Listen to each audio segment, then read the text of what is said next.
Jelly काय होणार की 2019 मध्ये ज्या शेतकऱ्यांनी कर्जमाफीचा लाभ घेतला त्या सर्व म्हणजे 48 लाख शेतकऱ्याला, म्हणजे 55 लाख शेतकरी हे म्हणतात, त्यातले 48 लाख शेतकरी असे 2019 ला लाभ घेतलाय.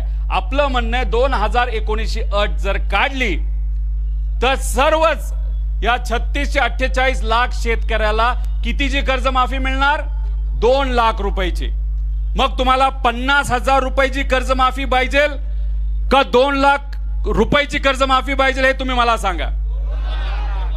आता जर तुम्हाला 3 लाख रक्कम ही देणं असेल बँकेला, त्याच्यामध्ये मुद्दल आणि व्याज धरून, पेनल्टी धरून, तर मग तुम्हाला या सरकारच्या योजनेच्या अंतर्गत आधी स्वतःच्या खिशातून 2.5 लाख रुपये द्यावे लागतील, मग तुम्हाला 50,000 रुपयाचा लाभ मिळणार.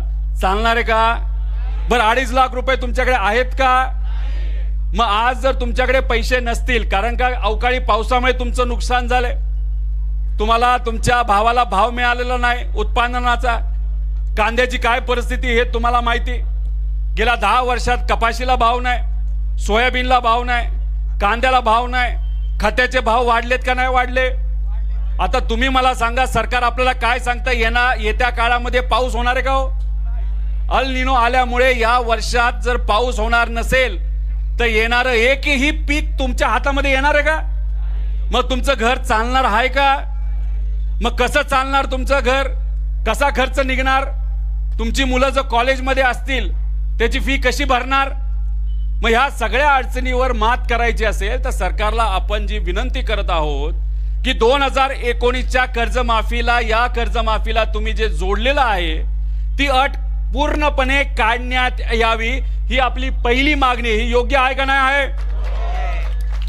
मग आज आणि पुढचे काही दिवस मी असेल, माझ्याबरोबर इथं काही लोक अन्नदात्यासाठी अन्न त्याग करणार आहेत. तर हे आंदोलन एका दोघासाठी नाही. इथं इलेक्शन आहे का? कुठे काय आपल्याला मतं मिळवायची आहेत का? पण ही अडचण शेतकऱ्याची आत्ता जर नाही सोडवली तर पुढचं वर्ष आपल्या शेतकऱ्याचं अतिशय अडचणीचं जाऊ शकतं. म्हणून हे आंदोलन आपण इथं करत आहोत. आणि ओटीएसच्या बाबतीत सुद्धा जी दुसरी अट आहे त्याच्यामध्ये सुद्धा 2019 ला आपल्याला जोडण्यात आलेलं आहे. ते सुद्धा त्यांनी ती 2019 ची अट काढण्यात यावी अशी आपण मागणी केली. कॅबिनेटमध्ये जेव्हा बैठक सुरू होती त्या बैठकीमध्ये एक अंतर्गतला पेपर, कागद मीडिया समोर आपण आणला. त्या कागदावर काय लिहिलेलं आहे?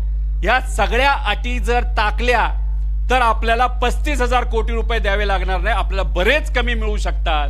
त्यामुळे ही जी कर्जमाफी आहे ती कर्ज वसुली आहे, कर्जमाफी नाही, हे मात्र या ठिकाणी सिद्ध होतं. याचा विचार हा तुम्हा आपल्या सर्वांना त्या ठिकाणी करावा लागणार आहे.